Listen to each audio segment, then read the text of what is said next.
And now, another Hotch Potch feature film. And actually, that's who's up next is our very own Marco Etheridge, who's going to be reading from What? his piece, Falling Ice. Okie dokie. This is the beginning of my story, Falling Ice, and I'm just going to get after that then. I know you hear me talking to you, no matter how hard you tried to ignore me.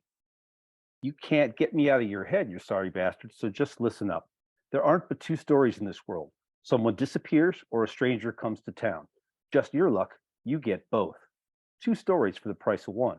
You disappear without a trace, and now you arrive at a new town, a stranger to everyone. But here's the tricky bit. No one cares that you left. Not a single soul. No tears shed for you. Straight people out there beyond the prison walls, they don't give a damn about you. You don't exist. You're a ghost. Sure, your parole officer might notice, but maybe not. He's a busy guy.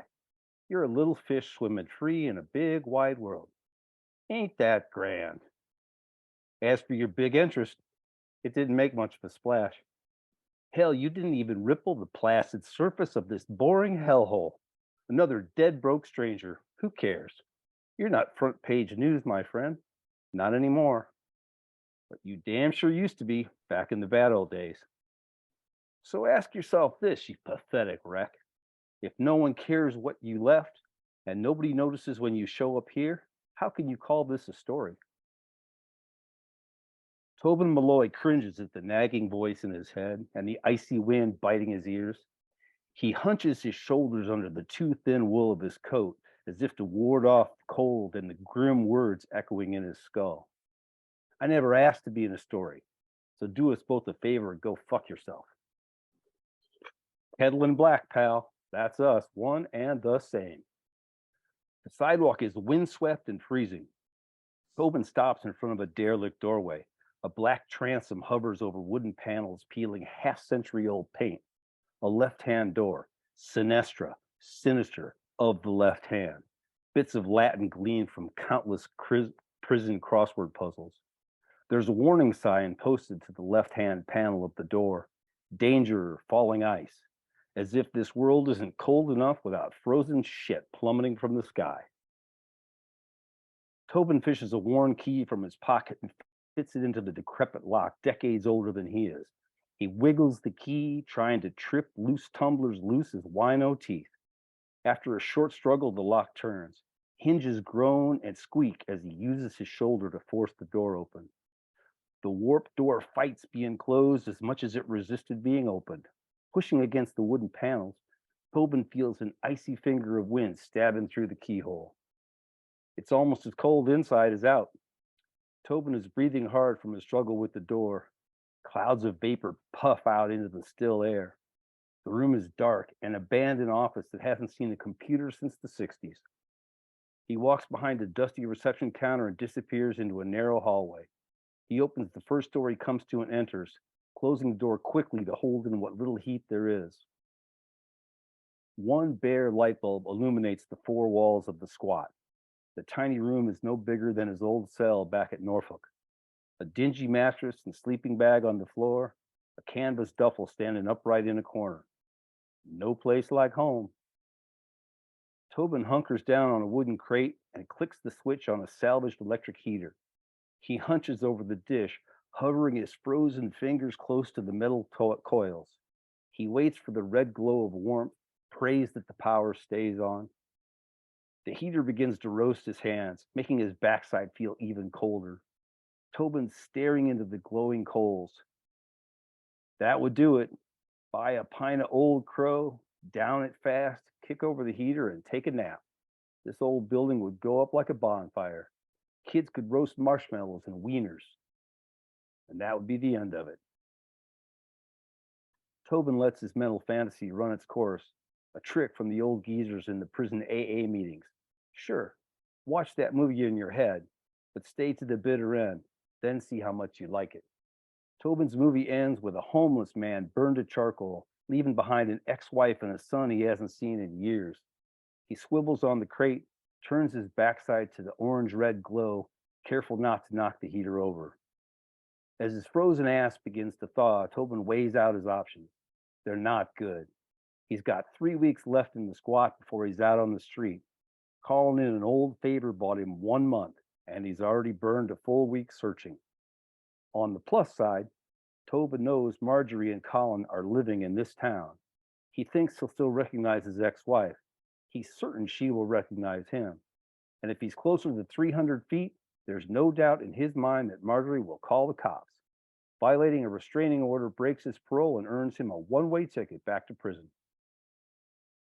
But if he gets the chance to see Colin, will he know his son? 4 years run long and slow in prison, but for a 3-year-old boy, 4 years is an eternity. Those are Tobin's two worst fears, that he has forgotten his son's face, and that Colin has forgotten his father altogether, or both. It was great, Marco. Thank you so much. Beautiful passage. So thank you everyone for coming. We're running a little bit late, so we're gonna sort of scooch ahead. Just before we close, I just wonder if anyone has any questions for any of the artists or the writers today before we say goodbye. You can just unmute yourself if you do.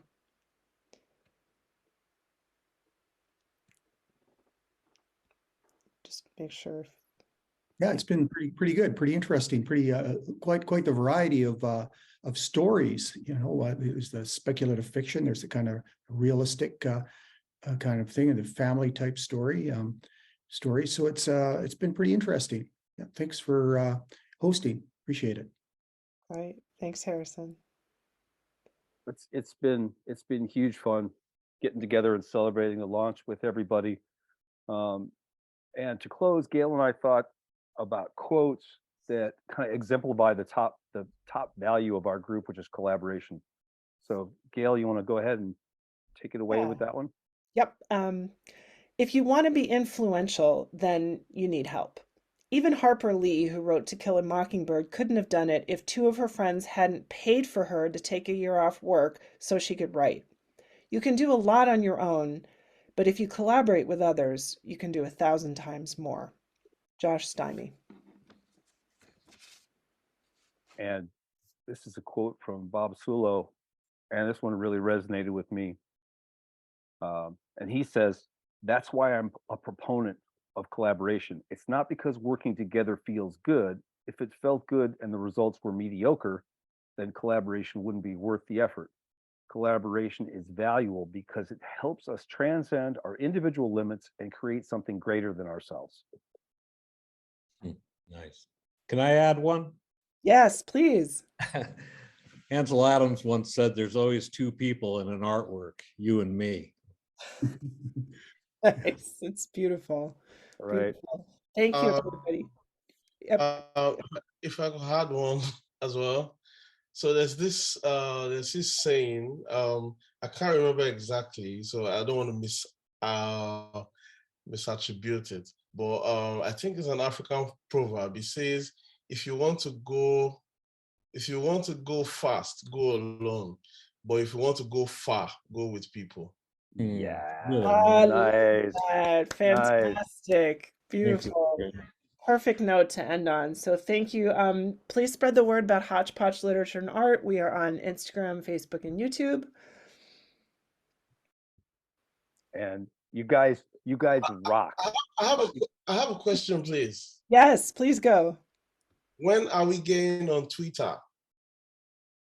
When are we going on Twitter? When you put us on there, Ibrahim. Oh, all right. I volunteer to put us on there. You're the man. You're the Twitter guy.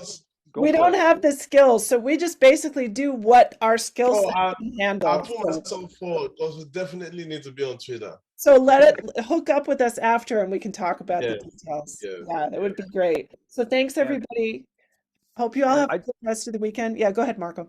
I just wanted to make sure everybody knew that we all want everybody to give themselves a big pat on the back or a thumbs up or a group hug or a tip of the hat or whatever, because one literary journal, getting out the first journal is a big deal, but getting out the second journal and sticking with it is a bigger deal. And you guys all came together, everybody, guest artists, guest writers, the Echo, everybody, and we made this happen. And our readership looks good, our numbers look good, and the magazine itself looks great. And I just want to thank every one of you from the bottom of my heart, because it's just amazing, really amazing.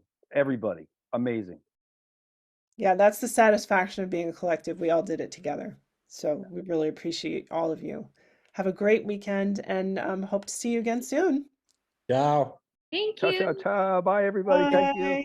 Bye. Bye. Thanks, everyone. Thank you.